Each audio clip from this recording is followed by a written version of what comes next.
दोस्त किरण कुंडू। तो चलिए खबरों को विस्तार से जानने से पहले नजर डाल लेते हैं हेडलाइंस पर। लॉकडाउन 7 दिन 1200 किलोमीटर का साइकिल का सफर। देखिए दरभंगा की ज्योति की बहादुरी की कहानी। सीलिंग और चालान के विरोध में उतरे व्यापारी। रोहतक ट्रेड्स एसोसिएशन के अध्यक्ष हेमंत बख्शी ने दुकानों के खुलने का समय बढ़ाने की मांग। भारतीय किसान यूनियन हरियाणा के अध्यक्ष अनिल लांदल ने स्थल बोर मठ में गद्दी नसीन महंत बाबा नाथ का लिया आशीर्वाद। लॉकडाउन के चलते ईद पर बंद रही मस्जिद, लोगों ने अपने घर पर ही पढ़ी नमाज। लॉकडाउन में नियमों की पालना न करने पर पूर्व मुख्यमंत्री हुड्डा की कोठी के सामने 2 दुकानों के काटे चालान।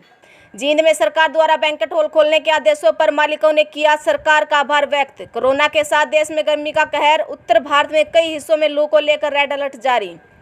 सीबीएसई की 10वीं और 12वीं की शेष परीक्षाओं के लिए देश भर में बनेंगे 15,000 केंद्र। खबरें अब विस्तार से। कहते हैं कि हर माँ बाप अपने बुढ़ापे के सहारे के लिए एक बेटे की चाह जरूर रखते हैं, लेकिन अब ऐसा नहीं है, क्योंकि 15 साल की ज्योति ने यह साबित कर दिया कि न केवल बुढ़ापे में बल्कि मुसीबत आने पर एक लड़की भी अपने माँ बाप के लिए सब कुछ कर सकती है। जी हाँ, हम बात कर रहे हैं ज्योति की, जिसने लॉकडाउन के चलते अपने बीमार पिता को गुरुगांव से दरभंगा के अपने गांव सिरहुल्ली तक साइकिल पर बिठा 7 दिनों में 1200 किलोमीटर का सफर तय किया और अपने पिता को अपने घर तक ले गई। पूरे विश्व में ज्योति की बहादुरी की चर्चा हो रही है। इतना ही नहीं, ज्योति की कहानी को अमेरिका के राष्ट्रपति डोनाल्ड ट्रंप की बेटी इवांका ने भी ट्विटर और शेयर करते हुए भारत के पारिवारिक स्वरूप और रिश्तों में प्रेम की सराहना की। तो वही देश के कानून मंत्री रविशंकर प्रसाद ने खेल मंत्री से बातचीत कर इस बच्ची को साइकिलिस्ट के रूप में प्रशिक्षण दिलाने में मदद करने का अनुरोध किया। सारा हरियाणा भी ज्योति के साहस की प्रशंसा करते हुए उसके उज्जवल भविष्य की कामना करता है। फोन किया, बोला बेटा तुमको साइकिल में रेस लगाना है। बोले ठीक है। बोले मैं अभी तो हम नहीं लगा सकते क्योंकि मेरा पैर हाथ सब दर्द हो रहा है। बोले ठीक है, 1 महीना के बाद आएंगे हम लेने के लिए। बोले ठीक है, 1 महीना के बाद हम आ जाएंगे। बोला कि खाना पीना वहीं पे देंगे, रहने की भी व्यवस्था देंगे। बोले ठीक है। तो क्या आप दिल्ली जाएंगी? हाँ जाएंगे। क्यों? साइकिल में रेस। कितनी खुशी हो रही है मन में? बहुत खुशी। लॉकडाउन के चलते निगम द्वारा दुकानदारों के किए जा रहे चालानों के विरोध में रोहतक ट्रेड्स एसोसिएशन के अध्यक्ष हेमंत बख्शी ने विरोध किया। रेलवे रोड पर हेमंत बख्शी के नेतृत्व में दुकानों पर निगम द्वारा की जा रही सीलिंग और चालान के विरोध में पोस्टर लगाए। हेमंत बख्शी ने कहा कि करीब 50 दिनों बाद पूरी तरह से बंद दुकानों को अब सरकार ने कुछ राहत दी है, तो निगम के अधिकारी दुकानों का चालान करने पर उतारू हो गई। उन्होंने कहा कि बाजारों में भीड़ न हो, इसके लिए प्रशासन को अपने स्तर पर कदम उठाने चाहिए और दुकानों को खोलने का समय भी बढ़ाए ताकि एक समय पर भीड़ एकत्रित न हो। शहर के अंदर आप देख रहे हैं कि पिछले 50 दिन व्यापारियों के दुकानें बंद रखने के बाद आज एक नया चलन बाजार के अंदर चला हुआ, जहाँ पे प्रशासन अपनी पूरी तरह से दादागिरी कह लो दिखा रहा है व्यापारियों के खिलाफ। इसमें ये लोग दुकानों को सील कर रहे हैं और भारी भरकम चालान काट रहे हैं। जब सरकार के आदेशों पर हम लोगों ने 50 दिन बाज़ार बिल्कुल नहीं खोले और तब मुट्ठी भर केस थे, तब हम लोगों ने भी ये सोचा कि शहर को सामान्य करने के लिए अगर केसेस रुक गए हैं तो बाज़ार खोल देने चाहिए। मगर जब बाज़ार खुले तो हम लोगों को नहीं पता था कि प्रशासन हमारे साथ ये सब करेगा। 5 से 10 हज़ार का चालान, 2 हज़ार का चालान, 4 हज़ार का चालान और उसके बाद दुकान सील। मैं प्रशासन से ये पूछना चाहूँगा, अगर आपने हमारे साथ यही सब करना था तो आप लोगों ने बाज़ार खोला ही क्यों? आप लोग इसको बंद ही रखते। तो हम सरकार की इस नीति का विरोध करते हैं जो उन लोगों ने इस तरीके से व्यापारियों को इस समय परेशान करने का काम कर रखा है। सरकार कहती है कि आप लोग भीड़ को व्यवस्थित करें। अगर आप एक ही समय में शहर के, गांव के, कस्बे के कस्टमर को मार्केट के अंदर इनवाइट करोगे, एक समय उनका निर्धारित करोगे, तो भीड़ किस प्रकार से व्यवस्थित होगी?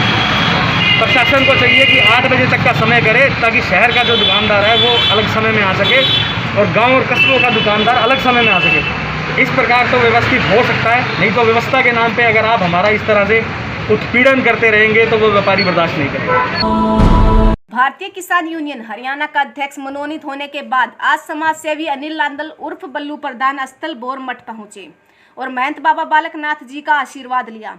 इस अवसर पर बाबा बालकनाथ ने कहा, बल्लू प्रधान को जो जिम्मेदारी सौंपी गई है उन्हें उम्मीद है कि वे उसे पूरी निष्ठा व ईमानदारी से, पूरी ऊर्जा शक्ति से काम करेंगी और किसानों की आवाज बन सरकार तक पहुंचाने का काम करेंगे। ये हमारे इलाके के लिए बहुत बड़ी उपलब्धि है, विशेषकर हमारे गांव बोहर गांव के लिए, हमारे सिमट के लिए, कि यहाँ का भक्त जो बाबा की भक्ति में पूर्ण रूप से समर्पित भाव से बाबा की आराधना करने वाला भक्त को इतने बड़े संगठन के अंदर एक दायित्व मिला। हरियाणा प्रदेश के ऑल इंडिया किसान यूनियन का जो संगठन है उसमें हरियाणा प्रदेश के अध्यक्ष पद पर इनको सुशोभित किया गया है। मैं इसके लिए सबसे पहले तो बल्लू जी को बधाई देता हूँ, उसके साथ साथ में संगठन को भी बधाई देता हूँ, किसान यूनियन को, कि जिन्होंने ऐसे एक ईमानदार, स्वच्छ और सेवा भाव से जनता की सेवा करने वाले व्यक्ति का चयन किया।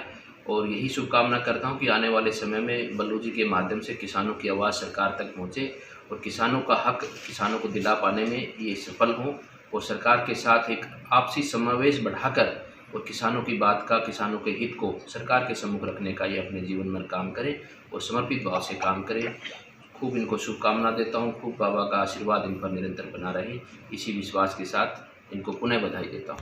कोरोना महामारी पर बोलते हुए उन्होंने, लेकिन हमें कोरोना से डरना नहीं बल्कि लड़ना है। संक्रमण जिस प्रकार से लगभग दिसंबर से इसकी शुरुआत हुई है और ये चाइना से चलकर आज पूरी दुनिया इसकी ग्रस्त में है, मैं आप सबके माध्यम से यही कहना चाहूँगा कि आने वाला समय कठिन है, क्योंकि जिस प्रकार से लॉकडाउन में ढील दी गई है उसके साथ साथ कोरोना के मरीजों के अंदर भी बढ़ोतरी देखी गई है।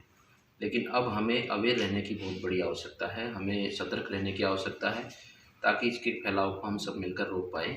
क्योंकि पहले लॉकडाउन रहा था, लॉकडाउन के समय पर कम लोग इन्फेक्टेड थे जो हमारे बीच में या हमारे सर्किल में या हमारे कस्बे में रहते थे, लेकिन अब लॉकडाउन में भी ढील दे गई है और उसके साथ साथ जो इससे ग्रस्त हैं वो लोग भी ज़्यादा हैं। अभी जिस प्रकार से लॉकडाउन में ढील दी गई है और जिस प्रकार से अभी कोरोना के मरीजों में भी बढ़ोतरी देखी जा रही है और अब हमें ज़्यादा सतर्क रहने की आवश्यकता है, क्योंकि अब इस कोरोना संक्रमण से ग्रस्त लोग हमारे बीच में ज़्यादा घूमे हैं और हमें मालूम भी नहीं चलता कि कौन इससे ग्रस्त है और हमारा उससे सामना हो जाए, हमारा उससे वार्तालाप हो जाए या हमारा उससे संपर्क हो जाए, तो जिससे कि हम भी इस कोरोनाग्रस्त से इन्फेक्टेड हो सकते हैं। इसलिए हम सबको बहुत बड़ी सतर्कता की आवश्यकता है कि जो लॉकडाउन का पहले सरकार ने जो निर्णय लिया था उसका एक कारण था कि हम इसकी तैयारियां भी करें और लोगों में एक अवेयरनेस भी उत्पन्न हो। तो आज सब लोग जागरूक हो चुके हैं, सब लोग सतर्क हो चुके हैं। अब सबसे बड़ा इसका इलाज है हम स्वयं अपने आप को इस बीमारी से बचा लें। हमने हर व्यक्ति ने अपने आप को बचाने का काम किया, तो मैं मानता हूं कि सब लोगों ने इस कोरोना बीमारी से अपने आप को बचाने का काम किया और सब लोग बचेंगे तो अपना देश इस बीमारी से आगे निकलेगा, इससे बाहर निकलेगा और अपना देश पुनः विकास की गति को आगे बढ़ाएगा।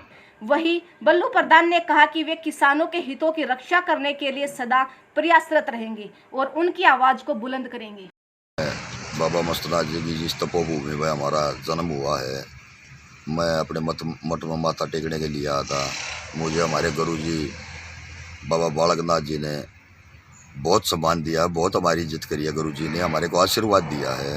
अगर बल्लू भाई नेक नीति से किसानों की, मजदूरों की आवाज़ उठाता रहिए, हम आपके साथ रहेंगे। भाईचारा और सद्भावना के प्रतीक ईद उल फितर के अवसर पर रोहतक में मस्जिदें बंद रहीं और मुस्लिम समुदाय ने अपने घर पर ही नमाज अदा की।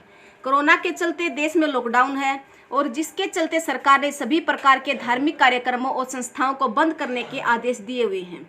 जींद रोड स्थित कबीर कॉलोनी में मस्जिद पूरी तरह बंद रही और ईद के दिन यहां लगने वाले बाजार भी नहीं लग पाए और लोगों ने अपने घर पर ही नमाज अदा की।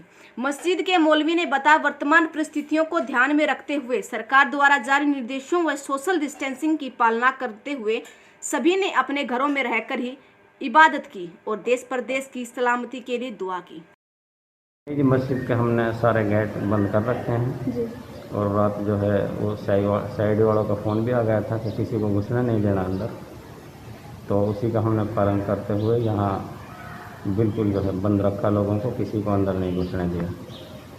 और देखो ईद जो है वो हमारा कोई ऐसा त्यौहार नहीं है कि भाई जो है इसको किस तरह मनाया जाए किस तरह नहीं। हमारे नमाज़ पढ़ने के वो होते हैं, उसमें मेन जो चीज़ होती है हमारी ईद में वो 2 रकात नमाज़ पढ़नी होती है और वो सिर्फ हम इमाम के पीछे ही पढ़ सकते हैं, अकेले उसको पढ़ नहीं सकते हैं।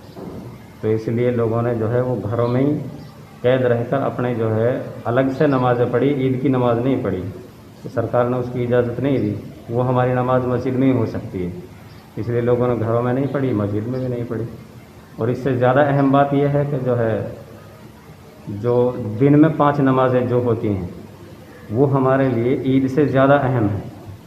जब वो नमाज़ें हम घर में पढ़ रहे हैं तो ईद की नमाज़ तो हम बदरजा वाला घर में ही पढ़ रहे हैं। लॉकडाउन के चौथे चरण में भी कुछ नियम व शर्तें तय करके दुकानें खोलने की अनुमति दी है प्रशासन ने, लेकिन लगता है कि दुकानदार व ग्राहक उन नियमों की अहमियत को अभी समझ नहीं रहे। नगर निगम की टीम ने आज मॉडल टाउन स्थित पूर्व मुख्यमंत्री भूपेंद्र सिंह हुड्डा के आवास के सामने 2 दुकानों के चालान काटे और भविष्य में नियमों की पालना न करने पर कड़ी कार्रवाई करने की चेतावनी दी। आपको यह बता दें कि निगम की टीम लगातार दुकानदारों से अपील कर रही है वे लॉकडाउन के दौरान सरकार व प्रशासन के तय नियमों की पालना करें। सरकार द्वारा लॉकडाउन के चलते थोड़ी राहत देते हुए शादी व छोटे समारोह के लिए कुछ शर्तों पर बैंक्वेट हॉल खोलने की अनुमति दी है, जिसका जींद के बैंक्वेट हॉल मालिक सरकार का आभार व्यक्त करते हैं। बैंक्वेट हॉल मालिकों के प्रतिनिधि से बातचीत करते हुए बताया, यह सरकार का बहुत ही सराहनीय प्रयास है, क्योंकि इससे पूर्व लगी पाबंदी के कारण उन्हें परेशानी हो रही थी, लेकिन अब सरकार ने जो उन्हें राहत दी है इसका वे स्वागत करते हैं। साथ ही उन्होंने बताया कि हम सब सरकार द्वारा तय किए गए नियमों का पालन करेंगे। जींद से जयवीर सिंधु की रिपोर्ट। हम सरकार का धन्यवाद करना चाहते हैं। हमारा काम बिल्कुल बंद था, ईब उन्होंने थोड़ा थोड़ा खोल दिया। 50 आदमी पर शादी के लिए करा के बहुत अच्छा कर दिया, धन्यवाद करेंगे सरकार का। सरकार ने हमें 50 आदमी का आदेश दिया है, वो भी जो खुले खुले बैठेंगे सारे के सारे, और जो है अपना डिस्टेंसिंग का ख्याल रख के सारा काम करेंगे, और कोई एक दूसरा सब मुंह पर फेस वॉश और मास्क और सैनिटाइज का प्रयोग करेंगे सब। नमस्कार। जो भारत सरकार ने जो रेस्टोरेंट और शादी समारोह के लिए बैंक्वेट हॉल खोलने का फैसला लिया है, इसके लिए भारत सरकार का बहुत बहुत धन्यवाद। लोगों की ये इच्छा थी कि 10-20 आदमियों की हम गैदरिंग करें अपने परिवार में और विवाह शादी करें।